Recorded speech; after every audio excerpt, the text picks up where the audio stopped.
प्रिय दर्शकों, हमारे धर्म ग्रंथ और शास्त्र कहते हैं कि प्रत्येक घर की स्त्री को तुलसी को जल देना चाहिए, जिससे धन की देवी माता लक्ष्मी की कृपा सदैव बनी रहती है। नित्य तुलसी में जल चढ़ाने से जीवन की परेशानियों का निवारण हो जाता है, जीवन में सुख शांति का वास होता है। रोजाना तुलसी में जल अर्पित करने से धन लाभ होता है, क्योंकि इसमें मां लक्ष्मी का वास होता है। किंतु कुछ स्त्रियों को तुलसी को जल देने की मनाही है, तो चलिए जान लेते हैं कि वह कौन सी स्त्रियां हैं जिन्हें भूल से भी तुलसी को जल नहीं चढ़ाना चाहिए। दोस्तों, एक समय की बात है, देवी सत्यभामा भगवान श्री कृष्ण के पास आती है और उनसे पूछने लगती है, हे प्रभु, आप ही पूरे संसार के पालनहार हैं। आपके ही कारण पृथ्वी तथा संसार की गति चल है। किंतु आज मैं आपके पास यह जानने के उद्देश्य से आई हूं कि तुलसी को जल चढ़ाने के नियम क्या है। कौन सी स्त्री तुलसी को जल चढ़ा सकती है और कौन सी स्त्री तुलसी को जल नहीं चढ़ा सकती, इस विषय में मुझे ज्ञान दीजिए। तथा कौन सी अवस्थाओं में स्त्रियों को तुलसी को स्पर्श नहीं करना चाहिए, कृपा करें और मेरे मन की आशंकाओं को दूर करें।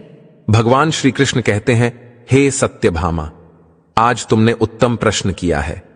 तुलसी को जल देने के महत्वपूर्ण नियम होते हैं। उन नियमों का पालन करते हुए ही तुलसी को जल देना चाहिए।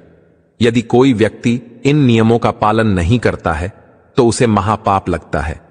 देवी लक्ष्मी उसके घर का त्याग करके चली जाती है। हे प्रिय, आज मैं उन 3 स्त्रियों के विषय में बताने वाला हूं जिन्हें तुलसी को जल नहीं चढ़ाना चाहिए। इन स्त्रियों को तुलसी को जल देने का कोई शुभ फल प्राप्त नहीं होता है, उल्टा इनके द्वारा तुलसी को जल चढ़ाने पर उन्हें महापाप ही लगता है। तुलसी को जल चढ़ाने के नियम बताने से पूर्व, हे देवी, मैं आपको सुनंदा का प्राचीन इतिहास सुनाता हूं, जिसे आप ध्यान से सुनिए। जो भी स्त्री इस प्राचीन कथा का श्रवण करती है, उसे तुलसी को 100 वर्षों तक जल देने का पुण्य प्राप्त होता है। इस कथा को जो भी ध्यान से सुनता है और इसका प्रचार करता है, उसके दुखों का नाश होता है और उसकी दरिद्रता दूर होती है। देवी सत्यभामा कहती है, हे स्वामी, आपके मुख से इस कथा का श्रवण करना बड़े सौभाग्य की बात है। कृपया आप मुझसे वह कथा कहिए, मैं इसे ध्यान से पूरा अवश्य सुनूंगी। भगवान श्री कृष्ण कहते हैं, हे देवी सत्यभामा, पूर्वकाल की बात है। दक्षिण देश में एक अत्यंत शोभायमान नगरी थी। उस नगरी में सुदेव नाम का एक ब्राह्मण निवास करता था। सुदेव बहुत ही बुद्धिमान और शास्त्रों में पारंगत था। उसने वेदों का भी अध्ययन किया था। उसी के नगर के पास अन्य एक नगर था। उस नगर में ध्यान शर्मा नाम का एक विद्वान ब्राह्मण था। उसकी एक पुत्री थी जिसका नाम सुनंदा था। उस ध्यान शर्मा ने बड़े ही लाड़ प्यार से अपनी पुत्री का लालन पालन किया था। उसकी पुत्री अत्यंत सुंदर और गुणवान थी। जब सुनंदा विवाह के योग्य हुई तो ध्यान शर्मा को अपनी पुत्री के विवाह की चिंता सताने लगी। इसीलिए उसने अपनी पत्नी से कहा, हे प्रिय, हमारी पुत्री अब जवान हो चुकी है, इसीलिए अब इसका विवाह हमें कर देना चाहिए। तब उसकी पत्नी कहती है, हे स्वामी, मेरी दृष्टि में एक विद्वान ब्राह्मण है जिनका नाम सुदेव है। मैं तो कहती हूँ हमारी पुत्री का विवाह उन्हीं श्रेष्ठ ब्राह्मण के साथ करा दिया जाए। उनके साथ विवाह करके हमारी पुत्री सुखी जीवन व्यतीत करेगी। ध्यान शर्मा कहता है, हे प्रिय, तुम ठीक कहती हो। मैंने भी सुदेव जी के विषय में बहुत सुना है। हम हमारी पुत्री का विवाह उन्हीं के साथ करेंगे। मैं कल ही उनके पास अपनी पुत्री के विवाह का प्रस्ताव लेकर जाता हूं। फिर ध्यान शर्मा अपनी पुत्री के विवाह का प्रस्ताव लेकर सुदेव के घर पर जाता है। सुदेव घर में अपने माता पिता की सेवा कर रहा होता है। जब ध्यान शर्मा सुदेव को अपने माता पिता की सेवा करते देखता है तो उसे बड़ा आनंद होता है। वह सोचता है, अरे वाह, यह ब्राह्मण पुत्र तो कितना महान है। यह तो बड़ी प्रसन्नता से अपने माता पिता की सेवा कर रहा है। जब ध्यान शर्मा को सुदेव द्वार पर खड़ा देखता है तो उनका स्वागत करता है और कहता है, हे विप्रवर, पधारिए, आपका स्वागत है। कहिए, मैं आपकी किस प्रकार से सहायता कर सकता हूं। सुदेव का अतिथि सत्कार देखकर ध्यान शर्मा बहुत प्रसन्न हो जाता है। वह देखता है कि सुदेव का घर अत्यंत पवित्र और शुद्ध होता है। उसके घर के सामने तुलसी का पौधा होता है और घर के अंदर भगवान विष्णु की प्रतिमा रखी हुई होती है। इससे ध्यान शर्मा को विश्वास हो जाता है कि सुदेव ही उसकी पुत्री के लिए सर्वोत्तम वर है। फिर ध्यान शर्मा सुदेव से कहता है, हे विप्रवर, आज मैं आपके पास मेरी पुत्री के साथ आपके विवाह का प्रस्ताव लेकर आया हूं। ये आपके समान श्रेष्ठ वर कहीं और नहीं मिल सकता। सुदेव के माता पिता भी यह बात सुनकर प्रसन्न हो जाते हैं और सुदेव को विवाह के लिए मना लेते हैं। फिर सुदेव भी विवाह के लिए तैयार हो जाता है। विवाह का मुहूर्त तय किया जाता है और एक पवित्र स्थान पर सुदेव और सुनंदा का विवाह संपन्न किया जाता है। सुनंदा के सुंदर और मनमोहक रूप को देखकर सुदेव बहुत प्रसन्न होता है। सुनंदा अत्यंत गुणवान और चरित्रवान स्त्री थी। विवाह के बाद जब सुनंदा सुदेव के घर पर जाती है तो वह अपने पति और सास ससुर की बड़ी सेवा करती है। अपनी मधुर वाणी और कार्यों से वह सभी के मन को जीत लेती है। सुनंदा के ससुराल वाले भी उसके कार्य से बहुत संतुष्ट रहते हैं। सुनंदा नित्य अपने पति से पहले जागकर घर का आंगन साफ करती थी, फिर घर के अंदर साफ सफाई करके स्नान किया करती थी। स्नान करके वह नित्य तुलसी को जल देती थी और फिर पूजा घर में जाकर भगवान विष्णु और मां लक्ष्मी की पूजा किया करती थी। फिर भोजन बनाकर उसमें तुलसी पत्र डालकर भगवान विष्णु को भोग लगाया करती। उसके बाद वह अपने पति को भोजन कराकर फिर खुद भोजन किया करती थी। रात को वह पति के चरण दबाकर उसके सो जाने के बाद सो जाया करती थी। सुनंदा के अंदर एक पतिव्रता नारी के सभी लक्षण थे और वह अपने पति को ही परमेश्वर मानकर उनकी सेवा करती थी। सुनंदा ने कभी अपने पति के अलावा अन्य पुरुष के विषय में विचार नहीं किया। वह सत्य धर्म का पालन करने वाली और धर्म कार्य करने वाली पवित्र स्त्री थी। उसने कभी कोई अशुभ कार्य नहीं किया। सुनंदा के ऐसे सात्विक और सरल स्वभाव को देखकर मां लक्ष्मी भी उस पर मेहरबान थी। मां लक्ष्मी स्वयं चलकर उसके घर में आकर निवास करने लगी, जिससे सुनंदा के जीवन में सुख समृद्धि और भी अधिक बढ़ गई। भगवान श्री कृष्ण कहते हैं, हे देवी सत्यभामा, देवी लक्ष्मी उन्हीं स्त्रियों पर अपनी कृपा दृष्टि बनाए रखती है जो पतिव्रता होती है और जो सत्य धर्म का पालन करती है। सुनंदा के अंदर वे सभी लक्षण थे जो एक श्रेष्ठ पतिव्रता नारी के अंदर होने चाहिए। लेकिन आगे मैं तुम्हें बताऊंगा कि सुनंदा की एक भूल के कारण देवी लक्ष्मी उसके घर को त्याग के कैसे चली गई। एक दिन सुनंदा का पति अत्यंत कामातुर होकर सुबह स्नान करने के पश्चात सुनंदा के पास आया और उसने सुनंदा के साथ शारीरिक संबंध स्थापित किया, जिससे सुनंदा का शरीर अपवित्र हो गया। लेकिन सुनंदा का मन भी काम के प्रभाव में ही था, इसीलिए वह अपने नित्य नियम को भूल गई। उसने पति के साथ संबंध बनाने के बाद बिना स्नान किए ही तुलसी को स्पर्श किया और उसे जल दे दिया, जिससे सुनंदा के शरीर में महामोह ने प्रवेश कर लिया। सुनंदा के सारे इंद्रिय तिलमिला उठे। सुनंदा के शरीर में महामोह ने प्रवेश करते ही देवी लक्ष्मी ने सुनंदा के घर को त्याग दिया और लक्ष्मी उस स्थान से चली गई। तब से सुनंदा के शरीर में निवास कर रहे उस महामोह मेरे द्वारा यह अपराध हो गया है। सुनंदा की सास ने कहा, हे पापिनी, तू इस घर से अभी चली जा। तुझ जैसी कुलटा स्त्री को इस घर में नहीं रहना चाहिए। तूने मेरे बेटे के जीवन को नरक बना दिया। सुनंदा कहती है, हे सासू मां, मैं कहाँ जाऊं? मेरे पति के अलावा मेरा कोई नहीं है। मैं उन्हें छोड़कर जीवित नहीं रह सकती। सुनंदा की सास कहती है, तू कहीं भी जाकर मर जा, लेकिन अब तू इस घर में निवास नहीं कर सकती। इतना कहकर सुनंदा की सास ने उसे धक्के मारकर घर से निकाल दिया। फिर सुनंदा दुखी होकर घर से निकल गई। उसे अपनी भूल पर बड़ा पछतावा होने लगा। उसे कुछ भी समझ में नहीं आ रहा था कि वह क्या करे। सुनंदा चलते चलते एक वन में जाती है। उसी वन में एक साधु का आश्रम होता है।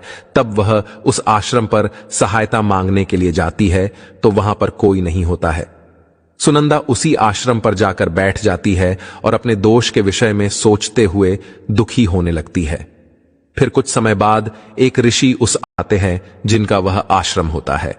जब वे ऋषि एक स्त्री को अपने आश्रम पर दुखी बैठा हुआ देखते हैं तो आश्चर्यचकित हो जाते हैं और पास जाकर उस स्त्री से पूछने लगते हैं, हे कल्याणी, तुम कौन हो और किस कारण से इस स्थान पर अकेले बैठी हो?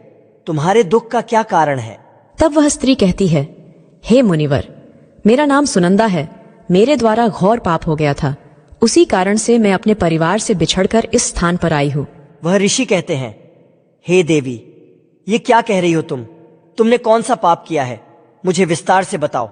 मैं तुम्हारी कोई सहायता कर सकूं तो प्रयत्न अवश्य करूंगा। सुनंदा कहती है, हे मुनिवर, मेरे द्वारा घोर पाप हो गया है। मासिक धर्म के दौरान मैंने पति के साथ संबंध बनाया। इसी कारण से मेरे पति कोढ़ रोग से ग्रस्त हो गए और दुख भोग रहे हैं। फिर ऋषि कहते हैं, बेटी तुम चिंता मत करो, तुम्हारे द्वारा जो पाप हुआ है उसका प्रायश्चित करो, तुम्हें पति मिल जाएगी। तुम इस आश्रम में बैठकर भगवान विष्णु की पूजा करो, तुलसी को नित्य जल दो और गौ माता की सेवा करो, तुम्हारा पति जल्दी ही ठीक हो जाएगा।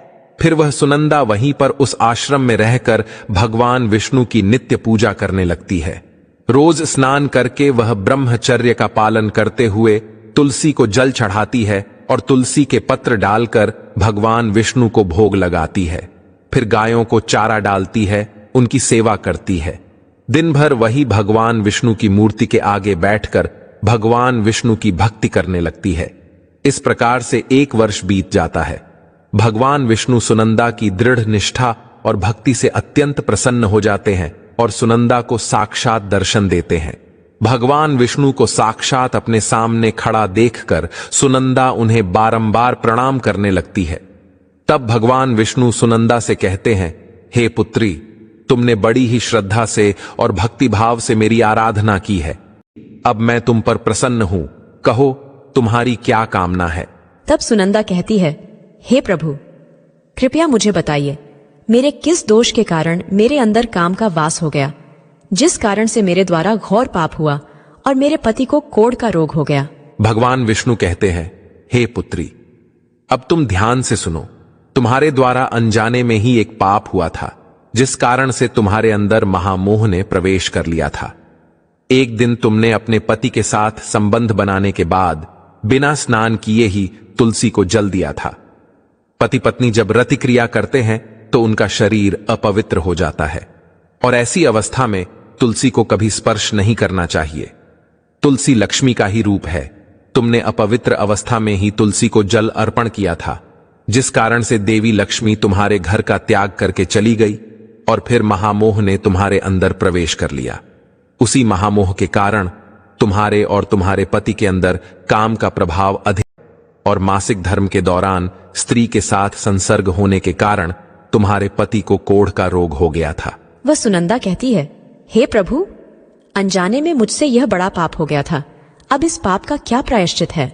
भगवान विष्णु कहते हैं, हे सुनंदा, इस पाप का प्रायश्चित तुमने 1 वर्ष तक ब्रह्मचर्य व्रत का पालन करके कर लिया है, इसीलिए अब तुम पाप से मुक्त हो।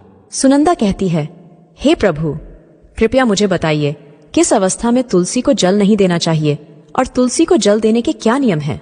भगवान विष्णु कहते हैं, हे सुनंदा, अब मैं तुम्हें तुलसी को जल देने के नियम बताता हूं, तुम इसे ध्यान से सुनो। हे पुत्री, तुलसी एक अत्यंत पवित्र पौधा है। यह मुझे सबसे अधिक प्रिय है, इसीलिए इसकी सात्विकता बनी रहनी चाहिए। इस पौधे को कभी अपवित्र अवस्था में स्पर्श नहीं करना चाहिए। जो स्त्री मासिक धर्म से हो, उस स्त्री को इस पौधे को कभी स्पर्श नहीं करना चाहिए। मासिक धर्म स्त्री के शरीर में ब्रह्म हत्या का पाप होता है। ऐसे में स्त्री को तुलसी को जल नहीं देना चाहिए। किसी भी स्त्री और पुरुष को संबंध बनाने के बाद तुलसी के पौधे को स्पर्श नहीं करना चाहिए और ना ही इसे जल देना चाहिए। संबंध बनाने पर स्त्री और पुरुष का शरीर अपवित्र हो जाता है। ऐसी अवस्था में तुलसी के पौधे को स्पर्श करने पर दोष लगता है। देवी लक्ष्मी ऐसे स्थान से चली जाती है। हे पुत्री, जो स्त्री अपने पति का त्याग करके चली गई हो, जो विवाह के पश्चात अपने पति को छोड़कर अन्य पुरुष के साथ निवास कर रही हो, ऐसी स्त्री को भी तुलसी को जल नहीं चढ़ाना चाहिए। तुलसी की पूजा करने का अधिकार केवल पतिव्रता स्त्रियों को ही है। जो स्त्री असती होती है, उसे तुलसी को जल नहीं चढ़ाना चाहिए। हे सुनंदा, अब मैंने तुम्हें तुलसी को जल देने के संबंध में महत्वपूर्ण नियम बताए हैं, तुम इसे ध्यान में रखो। तब सुनंदा कहती है, हे प्रभु, पति कोढ़ के रोग से पीड़ित है, कृपा करके मेरे पति को रोग से मुक्त कीजिए। तब भगवान विष्णु कहते हैं, हे सुनंदा, तुमने इस तुलसी के वृक्ष की 1 वर्ष तक पूजा की है। यह अत्यंत पवित्र पौधा है। अब तुम इसके पत्ते ले जाकर अपने पति को खिला दो, वह रोग और पापों से मुक्त हो जाएगा। इतना कहकर भगवान विष्णु अंतर्ध्यान हो जाते हैं। यह सुनकर सुनंदा बहुत प्रसन्न हो जाती है और भगवान विष्णु को बारंबार प्रणाम करके धन्यवाद देती है। फिर सुनंदा उस तुलसी के पौधे के कुछ पत्ते तोड़कर घर पर जाती है और अपने कोढ़ी पति को खिला देती है। तुलसी के पत्ते खाते ही उसका पति एकदम से स्वस्थ हो जाता है और सुनंदा को गले से लगा लेता है। सुनंदा की सास भी जब यह चमत्कार देखती है तो बड़ी प्रसन्न हो जाती है और फिर वे सभी प्रसन्नता से रहने लगते हैं। भगवान श्री कृष्ण कहते हैं, हे सत्यभामा, इसीलिए इन अवस्थाओं में स्त्री वश करना चाहिए, अन्यथा इसके अशुभ परिणाम भोगने पड़ते हैं, जैसा सुनंदा के साथ हुआ था। दोस्तों, अब जानते हैं तुलसी के पौधे से जुड़े महत्वपूर्ण नियम। शास्त्रों के अनुसार सोमवार, बुधवार और रविवार का दिन तुलसी का पौधा लगाने के लिए बहुत शुभ होता है, लेकिन ग्रहण काल में अर्थात सूर्य ग्रहण, चंद्र ग्रहण आदि दिनों में तुलसी का पौधा कभी नहीं लगाना चाहिए। तुलसी के पौधे को मिट्टी के गमले में लगाना श्रेष्ठ होता है। घर के मुख्य द्वार के सामने एक सुंदर गमले में तुलसी का पौधा लगाना चाहिए। तुलसी के गमले को हमेशा जमीन पर अथवा किसी ऊंची जगह पर रखना चाहिए, लेकिन इसे कभी लटकाकर नहीं रखना चाहिए। तुलसी के पौधे में अच्छी मिट्टी का प्रयोग करना चाहिए। अशुभ स्थानों की मिट्टी कभी तुलसी के गमले में नहीं डालनी चाहिए, जैसे शमशान, नाली या शौच वाले स्थानों की मिट्टी का प्रयोग तुलसी के गमले में कभी ना करें। जिस तुलसी के पौधे की रोज पूजा करते हैं उसे कभी जमीन में लगाने से तुलसी का पौधा अपवित्र हो जाता है और साथ ही इसका आकार भी बहुत बड़ा हो जाता है, जिससे इसकी पूजा करने में परेशानी होने लगती है और लोग इसकी टहनियां तोड़ने लगते हैं। इसके अलावा ध्यान न देने पर पशु इसे नुकसान पहुंचा सकते हैं। तुलसी का पौधा लगाने के लिए उत्तर, उत्तर पूर्व तथा पूर्व दिशा ही सर्वश्रेष्ठ मानी गई है। इसमें उत्तर पूर्व दिशा अत्यंत शुभ होती है। इस दिशा में तुलसी का पौधा लगाने से घर का वातावरण सकारात्मक बनता है और शुभ परिणाम प्राप्त होते हैं। अगर तुलसी का पौधा आंगन में लगाया जाता है तो यह बहुत शुभ होता है। तुलसी का पौधा कभी भी दक्षिण पूर्व की दिशा में कभी नहीं लगाना चाहिए। यह आग्नेय दिशा है। इस दिशा में तुलसी का पौधा रखने से जल्दी सूखने लगता है। तुलसी के पौधे को कभी भी अंधकार में नहीं रखना चाहिए। शाम के समय इसके पास दीपक जलाना चाहिए। इसके अलावा तुलसी के पौधे को चुनरी जरूर बांध देना। चुनरी के बिना तुलसी का पौधा अधूरा माना जाता है। तुलसी के पौधे में हरे रंग की चूड़ी, लाल अथवा सफेद धागा जरूर बांध देना, लेकिन तुलसी को कभी सुना नहीं रखना चाहिए। तुलसी के पत्ते तोड़ते समय ध्यान में रखे, चाकू आदि धारदार चीजों का प्रयोग करके तुलसी पत्ते ना तोड़े। तुलसी के पत्ते उंगलियों से ही तोड़ने चाहिए। तुलसी के पौधे की कभी टहनी नहीं तोड़नी चाहिए। थोड़ा अधिक समय लग सकता है, लेकिन तुलसी का एक एक पत्ता ही तोड़ना चाहिए। जितने आवश्यक हो उतने ही पत्ते लेने चाहिए। पत्ते तोड़ते समय नाखूनों का भी प्रयोग नहीं करना चाहिए। इससे स्त्री का सौभाग्य नष्ट होता है और दुर्भाग्य आता है। एकादशी के दिन तुलसी के पत्ते कभी नहीं तोड़ने चाहिए। एकादशी के एक दिन पहले ही तुलसी के पत्ते तोड़कर रखने चाहिए। सूर्य ग्रहण, चंद्र ग्रहण के दौरान तुलसी को स्पर्श नहीं करना चाहिए। किसी भी दिन शाम के समय तुलसी के पत्ते नहीं तोड़ने चाहिए। शाम को तुलसी निद्रा अवस्था में होती है। ऐसे समय पर तुलसी के पत्ते तोड़ना पाप माना गया है। पुरानी सूखी हुई तुलसी की पत्तियों को कभी फेंकना नहीं चाहिए। इसे मिट्टी में दबा दे, लेकिन कभी नाली में अथवा कचरे में ना फेंके। रविवार के दिन तुलसी को जल नहीं देना चाहिए। इस दिन पत्तियां भी नहीं तोड़नी चाहिए। तुलसी को जल देने के लिए शुद्ध पानी का ही प्रयोग करें। तुलसी गंदा झूठा पानी नहीं चढ़ाना चाहिए। तुलसी के पौधे को भूल से भी गंदगी वाले स्थान पर नहीं लगाना चाहिए। कई बार महिलाएं तुलसी के पौधे को ऐसे स्थान पर लगाती हैं जो स्थान अपवित्र होता है, जैसे नाली के समीप या जिस स्थान पर बर्तन अथवा कपड़े धोए जाते हैं उस स्थान पर भी तुलसी का पौधा कभी नहीं लगाना चाहिए। इससे क्या होता है? गंदा पानी तुलसी के पौधे में गिरता है। यह बहुत ही अशुभ माना गया है। तुलसी में गंदा पानी गिरने से तुलसी अपवित्र हो जाती है। तुलसी को बिना स्नान किए जल भी नहीं देना चाहिए। जो भी स्त्री तुलसी को जल देती है उसे स्नान करके माथे पर सिंदूर लगाकर ही तुलसी को जल देना चाहिए। तभी यह जल तुलसी मैया स्वीकार करती है। जो अविवाहित है अथवा जिनके पति नहीं है, उन्हें सिंदूर लगाने की आवश्यकता नहीं है। ध्यान रहे, तुलसी का पौधा कभी सूखना नहीं चाहिए, ये अशुभ संकेत लेकर आता है। तुलसी का पौधा सूखने पर समझना चाहिए कि घर में नकारात्मक शक्ति का वास है, इसीलिए तुरंत वास्तु उपाय करने चाहिए। गुरुवार के दिन तुलसी के पौधे में कच्चा दूध डालने से माता लक्ष्मी अत्यंत प्रसन्न होती है। घर से दुख, दरिद्रता और अशांति समाप्त होती है। गुरुवार के दिन केले के पौधे के साथ तुलसी का भी पूजन करना चाहिए। इससे अथाह धन संपत्ति की प्राप्ति होती है, जो कभी खर्च नहीं होती है। केले में भगवान विष्णु और तुलसी में मां लक्ष्मी का वास है, इसीलिए गुरुवार को इनकी पूजा जरूर करनी चाहिए। तो दोस्तों, इस प्रकार से भगवान श्री कृष्ण ने देवी सत्यभामा को तुलसी को जल देने का माहात्म्य सुना दिया है। आपको यह कथा कैसी लगी कमेंट करके अवश्य बताएं। जानकारी अच्छी लगी तो वीडियो को लाइक जरूर करें और कमेंट में जय श्री कृष्ण अवश्य लिखें। साथ ही चैनल को सब्सक्राइब करें ताकि ऐसी ही आध्यात्मिक जानकारी आपको प्राप्त हो सके। आप सभी का धन्यवाद।